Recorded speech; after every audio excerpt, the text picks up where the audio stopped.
السلام علیکم دوستوں، انسائیڈ میں موزم فخر میں خوش آمدید۔ شیخ رشید نے ایک مرتبہ پھر عمران خان اور چودھریوں کی سیاست کا بھانڈا بیچ چوراہے میں پھوڑ کے رکھ دیا اور بتا دیا کہ چودھری پرویز الہی صاحب نے اعتماد کا ووٹ کیسے لیا، کس نے مدد کی، کس کے ساتھ معاہدہ ہوا، سب راز فاش ہو گئے ہیں۔ اور اس کا مطلب یہ ہے کہ شیخ رشید احمد صاحب نے ایک مرتبہ پھر عمران خان صاحب کی سیاست کو بھی بالکل ننگا کر کے لوگوں کے سامنے لے آئے ہیں، کیونکہ عمران خان صاحب کی سیاست ہو یا چودھری پرویز الہی صاحب کی سیاست ہو، ان دونوں کی سیاست کا ایک ہی محور اور مرکز ہے، اور وہ ہے اسٹیبلشمنٹ۔ شیخ رشید احمد صاحب نے کل تو انہوں نے پے در پے ہی انٹرویوز دیے ہیں مختلف ٹی وی چینلز میں، 2 یا 3 ٹی وی چینلز کو انہوں نے انٹرویو دیے ہیں، اور اس کے بعد صبح سے بھی وہ مسلسل کسی نہ کسی چینل کے اوپر آ کر اپنی جو بڑائی ہے وہ ثابت کر رہے ہیں۔ اور کبھی اس بات کا دعویٰ کرتے ہیں کہ جناب اگلے 100 دن کے اندر اندر ہی جو سارے کا سارا سسٹم ہے وہ بیٹھ جائے گا، پھر اس بات کا بھی اعلان کرتے ہیں کہ جناب یہ جو لوگ ہیں یہ جانے کی تیاری کریں، پھر اس بات کا بھی دعویٰ کرتے ہیں کہ جناب اسمبلی چاہے پنجاب کی ٹوٹے یا خیبر پختونخوا کی، انتخابات ایک ہی دن ہوں گے۔ اچھا، یہ والا جو نکتہ ہے نا کہ انتخابات ایک ہی دن ہوں گے اور ہر ایک صوبائی اسمبلی کے ہوں گے اور مرکز میں ہوں گے اور سارے کے سارے الیکشنز ہوں گے، یہ انفیکٹ عمران خان صاحب کا ہی اس وقت بنیادی موقف ہے جس کو یہ جو ہے شیخ رشید صاحب آگے لے کے چل رہے ہیں۔ لیکن امپورٹنٹ باتیں جو شیخ رشید احمد صاحب نے کی ہیں، جس کا ذکر میں نے گفتگو کے آغاز میں کیا، وہ بہت ہی زیادہ اہمیت رکھتی ہیں، کیونکہ ان کا یہ کہنا تھا شیخ رشید احمد صاحب کا کہ عمران خان کے مطالبے کو بعض جگہوں سے سپورٹ حاصل ہے۔ اب عمران خان صاحب کا مطالبہ کیا ہے؟ یقینی طور پر عمران خان صاحب کا مطالبہ یہ ہے کہ یہ سارے گھر جائیں اور اس کے نتیجے میں الیکشنز ہو، اور ان الیکشنز کا نتیجہ بھی عمران خان صاحب کی فیور میں آنا چاہیے، اور عمران خان صاحب کو کم از کم 2/3 اکثریت ملنی چاہیے تاکہ وہ اتحادیوں کے جو بوجھ ہے اس سے آزاد ہو سکے اور من مانے فیصلے کر سکے، اور ملک کو اگلے 5 سال ایک بالکل جسے کہتے ہیں نا عامر مطلق کے سٹائل کے اندر چلا سکے۔ یہ بات میں نہیں کہہ رہا، یہ عمران خان صاحب خود کئی مرتبہ مختلف انٹرویوز میں یہ باتیں کر رہے ہیں، لیکن میں نے ان کے مطمع نظر ہے اس کو ایک لڑی میں پرو کے آپ کے سامنے رکھ دیا کہ یہ ہے بنیادی مطالبہ۔ اور ساتھ انہوں نے اس بات کا بھی اظہار کیا ہوا ہے عمران خان صاحب نے کہ جناب اگر مجھے 2/3 اکثریت نہیں ملے گی تو میں اس وقت تک الیکشن کراتا رہوں گا جب تک مجھے 2/3 اکثریت نہیں ملے گی۔ اس کا مطلب یہ ہے کہ انہوں نے کمپرومائزز والی حکومت اب لینے کا ان کا کوئی پلان نہیں ہے بظاہر اس وقت تک، لیکن الیکشنز کے بعد کیا صورتحال بنتی ہے وہ عمران خان صاحب اس میں یو ٹرن لینے میں بھی وہ بہت ہی زیادہ مشاق ہیں، ان کو اب اس کی بہت زیادہ جو ہے وہ تربیت حاصل ہو چکی ہے کہ یو ٹرن انہوں نے کیسے لینا ہے اور کیسے اس سے بچ کر نکلنا ہے۔ دوسرا بات جو شیخ رشید احمد صاحب نے کی، پہلے تو انہوں نے کہا کہ عمران خان کے مطالبے کو بعض جگہوں سے سپورٹ حاصل ہے۔ اب یہ جو بعض جگہ ہیں وہ یقینی طور پر بہت زیادہ امپورٹنس کی حامل ہے۔ یقینی طور پر ایک جگہ تو اسٹیبلشمنٹ ہو سکتی ہے، ایک جگہ جو ہے وہ عدلیہ ہو سکتی ہے، ایک جگہ بیوروکریسی ہو سکتی ہے، ایک جگہ پارلیمنٹ ہو سکتی ہے۔ یہ تو 4 چیزیں ہیں جن کے ارد گرد ہی حکومتی نظام گھومتا ہے۔ عمران خان صاحب پارلیمنٹ کو کتنی اہمیت دیتے ہیں یہ عمران خان صاحب کے 4.25 سال کے دور اقتدار میں سب کی چیز بات سامنے آ چکی ہے۔ عدلیہ عمران خان صاحب کے کتنا ساتھ دے رہی ہے یہ اپریل سے، یعنی گزشتہ سال اپریل سے لے کر اب تک یہ چیز بھی سامنے آ چکی ہے کہ عمران خان صاحب کو کس طریقے سے بالکل ایسے نیٹ اینڈ کلین کر کے ہر ایک سچویشن سے باہر نکال کر ان کو بیل آؤٹ کیا جاتا ہے، ان کو مکمل طور پر اسسٹ کیا جاتا ہے اور ان کے لیے نئے نئے قانونی جواز بھی تلاشے جاتے ہیں۔ تیسری چیز آ جاتی ہے اسٹیبلشمنٹ۔ آپ کو پتہ ہے کہ عمران خان صاحب اسٹیبلشمنٹ کا ایک بہت ہی من چاہا، بہت ہی زیادہ ایک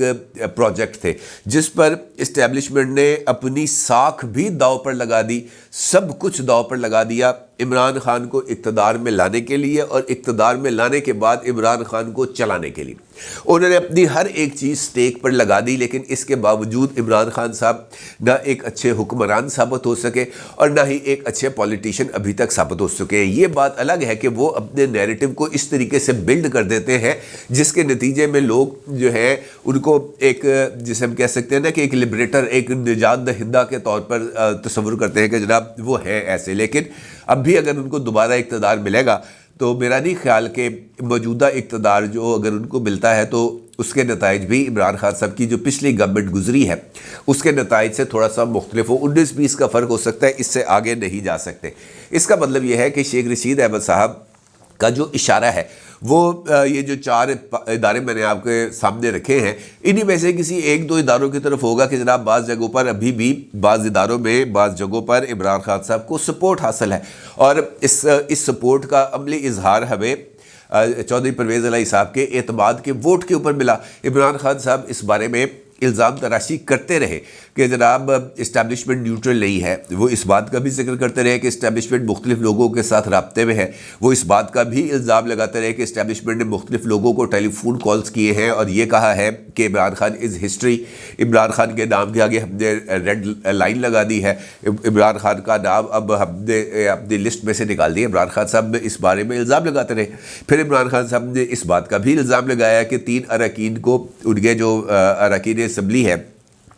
ان کے ساتھ اسٹیبلشمنٹ نے رابطہ کیا ہے، ان سے کہا ہے کہ جناب یہ جو ووٹ آف کانفیڈنس ہوگا اس کے اوپر آپ نے نیوٹرل رہنا ہے، آپ نے آ کے ووٹ نہیں دینا۔ یہ مختلف جگہوں پر مختلف مواقع پر عمران خان صاحب یہ باتیں کرتے رہے ہیں، لیکن اینڈ رزلٹ کیا ہوا؟ اینڈ رزلٹ یہ ہوا کہ چودھری پرویز الہی صاحب نے حیران کن طور پر اعتماد کا ووٹ حاصل کر لیا۔ وہ تمام اراکین اسمبلی جو رابطے میں نہیں تھے وہ یکا یک رابطے میں بھی آ گئے۔ عمران خان صاحب کے ساتھ ان کی ٹیلی فون کالز کے اوپر بات بھی ہو گئی، پولیس بھی ان مقامات پر پہنچ گئی جہاں پر وہ اراکین اسمبلی موجود تھے، اور پولیس اور دیگر لوگ ان کو اپنی کسٹڈی میں لے کر آگے پیچھے 5-5 6-6 گاڑیاں ہوٹر بجاتی ہوئی ان کو دھندوں میں سے بھی نکال کر پنجاب اسمبلی تک لے آتے ہیں۔ تو اس کا مطلب یہ ہے کہ کہیں نہ کہیں سے ان کو سپورٹ موجود ہے چودھری یہ جو ہے شیخ رشید احمد صاحب کی۔ اس بات میں کوئی دو رائے نہیں ہے، بلکہ سینئر جرنلسٹ ہیں مزمل سہروردی صاحب، انہوں نے بھی اس بارے میں ذکر کیا ہے، اور ان کا یہ کہنا ہے کہ پنجاب میں اعتماد کے ووٹ کا کھیل اسٹیبلشمنٹ کا تھا، اور اسٹیبلشمنٹ نے پرویز الہی صاحب کے ساتھ معاہدہ کیا تھا کہ وہ پی ٹی آئی کے ساتھ رابطے بحال کرنے میں مدد کریں گے، جبکہ ایوان کا اعتماد کا ووٹ حاصل کرنے کے لیے 146 ووٹ اسٹیبلشمنٹ کی طرف سے تحفے میں دیے گئے تھے، اور اب اسٹیبلشمنٹ نے تسلیم کر لیا ہے کہ پنجاب اسمبلی کو تحلیل کر دینا چاہیے۔ یہ مزمل سہروردی صاحب ہیں، بڑے سینئر جرنلسٹ ہیں، ایکسپریس اخبار کے کالم نویس ہیں، انہوں نے یہ بات کی، اور ان کی بات میں اور شیخ رشید کی بات میں کوئی اتنا زیادہ فرق نہیں ہے۔ پتہ چل گیا کہ شیخ رشید احمد صاحب نے اعتماد کا ووٹ کیسے لیا، کس طریقے سے ان لوگوں کو مینیج کیا گیا۔ وہ تمام لوگ جو آصف علی زرداری صاحب کے ساتھ لائن میں موجود تھے، ان سب کو ایک طریقے کے ساتھ اثر نو دوبارہ پیمپر کر کے عمران خان صاحب کے کیمپ میں بٹھایا گیا۔ پھر یقینی طور پر اگر وہ یہ سارے لوگ ایک کیمپ میں آئے ہیں تو پھر اس کی کوئی نہ کوئی وجہ بنے گی، اور یہ وجہ جو ہے شیخ رشید احمد صاحب نے آگے چل کے بتائی ہے۔ اور شیخ رشید صاحب یہ کہتے ہیں کہ وہ لوگ جنہیں آپ حریف سمجھ رہے ہیں وہ اصل میں حلیف ہیں، یعنی جن لوگوں کو آپ سمجھ رہے ہیں کہ وہ مخالف ہیں، وہ مخالف نہیں ہے، بلکہ وہ ہمارے دست بازو ہیں، ہمارے ساتھی ہیں، ہمارے کلیگز ہیں، ہمارے اتحادی ہیں، ہمارے دشمن نہیں ہیں، ہمارے دوست ہیں۔ اب یقینی طور پر اگر یہ والی بات آتی ہے سامنے تو دو ہی جو اس حوالے سے موقف ہمارے سامنے آتے ہیں، ایک دشمنی کا موقف عمران خان کا سامنے آتا ہے اسٹیبلشمنٹ کے حوالے سے، اور ایک نون لیگ کے حوالے سے۔ نون لیگ تو سکہ بند مخالف ہے نا، اور عمران خان صاحب کا کسی بھی طریقے سے نون لیگ کے لیے سافٹ کارنر کا پیدا ہونا آؤٹ آف کویسچن ہے، ہو ہی نہیں سکتا۔ اور ان دونوں کا آپس میں سافٹ کارنر پیدا ہونے کا مطلب یہ ہے کہ سورج مغرب سے طلوع ہو جائے یا دن اور رات ایک ہو جائے، ان میں دن اور رات کی تمیز ختم ہو جائے، ایسا ہو نہیں سکتا۔ لہٰذا یہ جو دوست اور دشمن کا تاثر جس کا ذکر شیخ رشید احمد صاحب کر رہے ہیں، یہ پھر بات جا کے وہیں پہ جا کے جڑتی ہے کہ کئی جگہوں سے سپورٹ حاصل تھی، اور جن کو آپ دشمن سمجھ رہے تھے وہ دوست تھے۔ تو اس کا مطلب یہ ہے کہ وہی بات ہے جس کا ذکر مزمل سہروردی صاحب کر رہے تھے، یعنی اسٹیبلشمنٹ نے کسی نہ کسی لیول کے اوپر عمران خان صاحب کی مدد کی۔ اب سوال یہ پیدا ہوتا ہے کہ کیوں کی؟ یہ ایک امپورٹنٹ سی بات سامنے آتی ہے۔ یہ جو دونوں ایک جرنلسٹ ہیں، ایک پولیٹیشین ہیں، دونوں کی طرف سے یہ جو نقطہ نظر ہے یہ میں نے آپ کے سامنے رکھا۔ پھر یہ سوال تو یقینی طور پر پیدا ہوتا ہے، جناب ایڈی کیڑی قیامت آ گئی تھی؟ اس کا مطلب یہ ہے کہ اسٹیبلشمنٹ اس نتیجے پر پہنچ چکی ہے کہ یہ جو سیٹ اپ ہے، موجودہ سیٹ اپ، اس کو جانا چاہیے، اور یہاں پر الیکشن ہونے چاہیے بظاہر۔ لیکن مجھے نہیں لگتا کہ شاید یہ والی جو ہائپوتھیٹیکل بات ہے یہ درست ہے۔ میرا یہ ماننا ہے کہ اگر اسٹیبلشمنٹ نے موجودہ حکومت کو گرانا ہے، پنجاب اسمبلی، خیبر پختونخوا اسمبلی تحلیل ہو جائے گی، اور مرکز میں بھی اگر ایم کیو ایم جتنا ایک دم سے اچھل کے دم پہ کھڑی ہوئی ہے، فروغ نسیم صاحب نے انٹری کی ہے، فروغ نسیم صاحب کا سامنے آنا بنیادی طور پر اسی سمت میں اشارہ ہے کہ ایم کیو ایم کے اندر اسٹیبلشمنٹ کا جو فیس ہے وہ سامنے آ رہا ہے۔ اب اگر فروغ نسیم صاحب بھی سامنے آتے ہیں اور آ کر پریس کانفرنس کرتے ہیں اور اس پریس کانفرنس میں بلدیاتی انتخابات کے معاملے کو لے کر موجودہ حکومت کے اوپر یعنی پی ڈی ایم کی گورنمنٹ کے اوپر اعتراضات کرتے ہیں، اور ان اعتراضات کے بعد نواز شریف صاحب بھی متحرک ہو جاتے ہیں، مولانا فضل الرحمان بھی ہو جاتے ہیں، آصف علی زرداری صاحب بھی ہو جاتے ہیں، شہباز شریف صاحب بھی ہو جاتے ہیں، رابطہ کرتے ہیں ایم کیو ایم کی قیادت کے ساتھ، ایم کیو ایم کو ہر طرح کی یقین دہانی کراتے ہیں۔ پھر رات گئے ایم کیو ایم کا وفد گورنر ہاؤس جاتا ہے، وہاں پر جا کے ٹسوری صاحب سے ملتا ہے، ٹسوری صاحب آ کے ان کو کہتے ہیں کہ نہیں ابھی ہم نے حکومت کے ساتھ رہنا ہے، ابھی ہم نے جانا نہیں ہے۔ یہ ایک ماحول ہے جو ڈیولپ ہو رہا ہے، اور اسی ماحول کی بیس پر عمران خان صاحب نے عارف علوی صاحب کو لوپ میں لیا کہ جناب اگر ایم کیو ایم دائیں بائیں ہوتی ہے تو پھر ہم اپنا ایک نیا کھیل شروع کر سکتے ہیں، جس کے نتیجے میں جو پریزیڈنٹ علوی صاحب ہیں وہ عمران خان صاحب کے کہنے پر شہباز شریف صاحب سے کہہ سکتے ہیں اعتماد کا ووٹ لو، یعنی پورے کا پورا سسٹم ڈھہ جائے گا۔ اب پورا کا پورا سسٹم اگر ڈھہ جائے گا تو عمران خان صاحب کو لانے کے لیے یہ سسٹم ڈھایا جائے گا۔ اس کا تو ایک لاجیکل سی بات یہ بنتی ہے کہ جناب اسی عطار کے لونڈے سے دوا لینی ہے جس نے پہلے زخم دیے ہیں، جس نے پہلے جو ہے ٹرینڈ چلائے ہیں، جس نے پہلے میر جعفر کا ہے، میر صادق کا ہے، غداری کے فتوے بانٹے ہیں، سارا کچھ کیا ہے۔ تو اگر تو ایسا ہے پھر تو اس سے بڑھ کر تو کوئی اور اہم کارنہ سوچ ہو نہیں سکتی۔ لیکن اگر ایسا نہیں ہے تو پھر کیا وجوہات ہیں کہ اس سسٹم کو ہٹایا جا رہا ہے یا اس سسٹم کو ہٹانے کے اوپر سنجیدگی کے ساتھ غور کیا جا رہا ہے، جبکہ انٹرنیشنل لیول کے اوپر پاکستان کی معیشت کو مختلف چیلنجز سے نکالنے کے لیے کچھ پلیجز ہو رہے ہیں۔ سعودی عرب کی طرف سے کچھ پلیجز آئے ہیں، یو اے ای کی طرف سے آئے ہیں، جنیوا کے اندر جو کانفرنس ہوئی تھی وہاں سے تقریباً $10 بلین کے آئے ہیں، اگلے 3 سال کے اندر یہ پاکستان کو ملیں گے۔ تو اس کا مطلب یہ ہے کہ کچھ نہ کچھ اکنامک ایکٹیویٹی ہو رہی ہے، پیسے آ رہے ہیں۔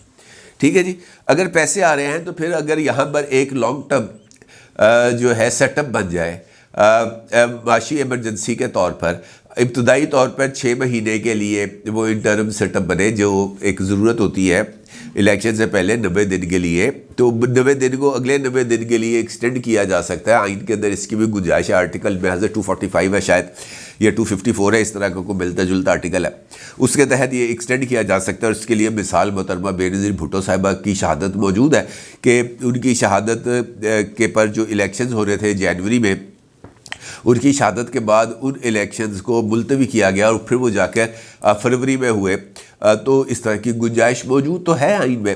تو اس کا مطلب یہ ہے کہ اس طرح کی گنجائشوں سے فائدہ اٹھایا جائے گا۔ اور وہ جو ٹیکنوکریٹ سیٹ اپ کے حوالے سے کچھ لوگوں کے انٹرویوز ہوئے تھے جس میں شبر زیدی صاحب شامل تھے، جس میں باقر رضا صاحب شامل تھے، رضا باقر صاحب شامل تھے، جس میں عبدالحفیظ شیخ صاحب شامل تھے، جنہوں نے جا کر معیشت کے اوپر بریفنگ دی تھی اعلیٰ اسٹیبلشمنٹ کی قیادت کو۔ اور اس کے بعد یہ دعوے سامنے آ رہے تھے کہ جناب مارچ کے اندر موجودہ حکومت گھر چلی جائے گی اور پھر ایک طویل مدتی ٹیکنوکریٹ سیٹ اپ آئے گا۔ تو یہ تمام چیزیں جس طرف جا رہی ہیں اس میں تو یہی ایک نتیجہ سامنے لایا جا سکتا ہے یا اسی ایک نتیجے پر پہنچا جا سکتا ہے کہ جن چیزوں کا اظہار شبر زیدی صاحب نے مختلف ٹی وی چینلز پر اسٹیبلشمنٹ کے ساتھ ملاقاتوں کے بعد کیا تھا، وہ جو تمام خدشات ہیں وہ اب حقیقت بننے جا رہے ہیں۔ اور اگر وہ حقیقت بننے جا رہے ہیں تو پھر یہ سوال بھی امپورٹنٹ ہے کہ جو نیوٹرل ہونے کا جو دعوے تھے یا نیوٹرل ہونے کے جو اشارے تھے وہ کیوں تھے؟ اصل میں اگر کسی پر بھی اعتبار نہیں تھا تو پھر یہ والی ساری گیم بنانے کی اور چلانے کی کیا ضرورت ہے، اور عمران خان صاحب کو مسلسل سپورٹ کرنے کی کیا ضرورت ہے؟ یہ ایک امپورٹنٹ پہلو ہے اس چیز کا، کیونکہ عمران خان صاحب کو گیم سے ابھی بھی میرا نہیں خیال کہ ایک ان کو انریلیونٹ کرنا مقصود ہے۔ میرا یہ خیال ہے کہ ان کو ایک ایسٹ کے طور پر رکھا جائے گا۔ وہ فائل کو جلا کر ڈسٹ بن میں نہیں پھینک دیا گیا بلکہ اس فائل کو کلوز کر کے الماری میں رکھ دیا گیا ہے۔ کل کو کسی بھی وقت ضرورت پڑے گی تو اس فائل کو دوبارہ نکال کر اس میں سے مٹی مٹی جھاڑ کر اس پہ دوبارہ کام کیا جا سکتا ہے۔ اور اگر یہ ایجنڈا ہے تو اس ایجنڈے کے تحت آگے بڑھنا میرا خیال ہے کہ بہت ہی زیادہ مشکل ہوگا۔ ٹیکنوکریٹ سیٹ اپ کو 2 سال کے لیے لے کے آنا اور 2 سال تک ٹیکنوکریٹ سیٹ اپ کو چلانا، میرا نہیں خیال کہ پاکستان کی کوئی پولیٹیکل جماعت اس بارے میں غور کر پائے گی یا اس کی حمایت کر پائے گی۔ کامران خان صاحب کی بات الگ ہے، لیکن باقی لوگ جو ہیں وہ اس سیٹ اپ کی حمایت نہیں کر پائیں گے۔ اب یہ جو لوگ اس وقت خوشیاں منا رہے ہیں، میرا یہ خیال ہے کہ یہ خوشیاں ان کی کچھ زیادہ دیر پا نہیں ہوں گی، کیونکہ جیسے جیسے گیم کھلے گی پتہ چلے گا کہ کون سا کارڈ کس کے ہاتھ میں ہے۔ ابھی تو ساری گیم چھپی ہوئی ہے اور اصل کھلاڑیوں کے پاس ہے، اور دیکھنا یہ ہے کہ ان میں سے کس کھلاڑی کے پاس کون سا کارڈ ہے اور وہ کس موقع پر کھیلیں گے۔ فی الحال اس گیم کے اندر عمران خان جیتتے ہوئے نظر آ رہے ہیں۔ اپنی رائے کا ضرور اظہار کیجیے گا۔ آپ کا بہت شکریہ۔ اللہ حافظ۔